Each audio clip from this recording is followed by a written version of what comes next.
Planet worker Abby Johnson about what really goes on inside the walls of Planned Parenthood. How long did you work at Planned Parenthood? I was there for 8 years. And what did you do while you were there? I was the clinic manager, so I took care of just the day-to-day operations, hiring and firing personnel, making sure that our budgets were maintained, including our abortion quota that we had to maintain every month. So that was pretty much my job. By that you mean you had to perform a certain number of abortions in that clinic every month? That's right. So every abortion facility within Planned Parenthood has a monthly abortion quota that they must meet. Why? Because that's how they make their money. About 50% of their income is just cash from abortion services. And so in order to keep their clinics open, they have to sell so many abortions. But what about all the mammograms and life-saving work they do? Yeah, funny about mammograms, there's not a Planned Parenthood in the country that provides mammogram services. They don't provide prenatal care. They don't do a lot of the things that they say that they do. So basically it's an abortion clinic.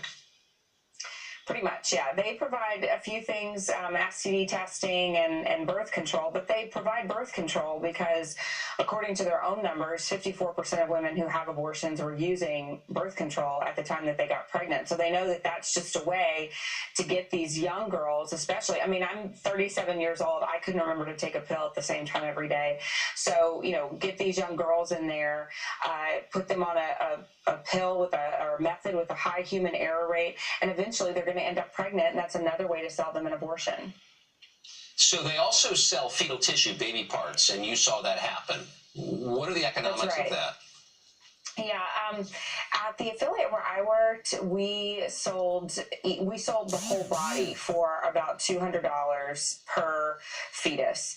That went to a company called Amphioxus, and the Houston facility, the largest, I worked for that affiliate.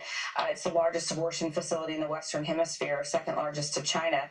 And we had capacity to perform about 75 abortions every day, 6 days a week.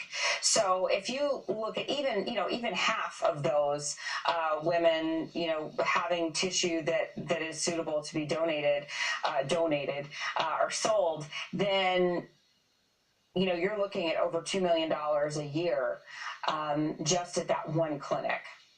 But I thought that Planned Parenthood or any facility like Planned Parenthood is not allowed to sell human parts.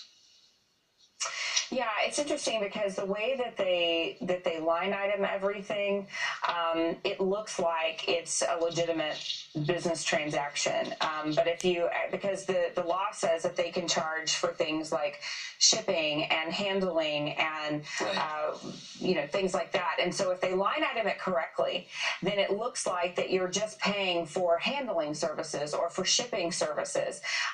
But really, there is no additional handling involved. There is no additional shipping involved. Amphioxus came and picked up the parts from our facility. But if you line item it correctly, then that's how they're skirting around the law. So in your 8 years there, did any of your coworkers ever acknowledge how ghoulish and horrible the whole thing is? Just the whole enterprise that you were in the middle of?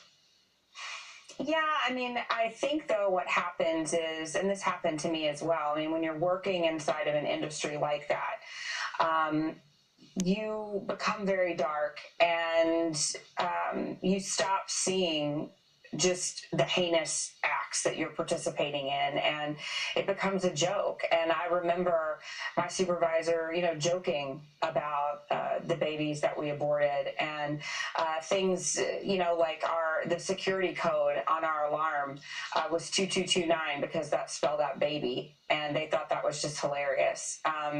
The freezer in the lab where we pieced together baby parts, and we would, after we reassembled them, we would put them in this freezer. Everybody jokingly called that the nursery. So you begin to have this very dark humor, and even though, I mean, you have to at some point recognize what we're doing is really heinous and really gruesome, you sort of build up this callus. Looking back, how do you feel about it all that you worked there? Well, I mean, I'm certainly sorry that I participated in something like that, but I feel like I've really been given an opportunity now to speak out about the experiences I had and turn the evil that I participated in into something good. And so that's what I'm trying to do. Well, we're grateful that you came. I mean, this is a subject cloaked by euphemisms, and it's just nice to know what choice really means. Thanks for telling us, Abby. Thank you so much. Great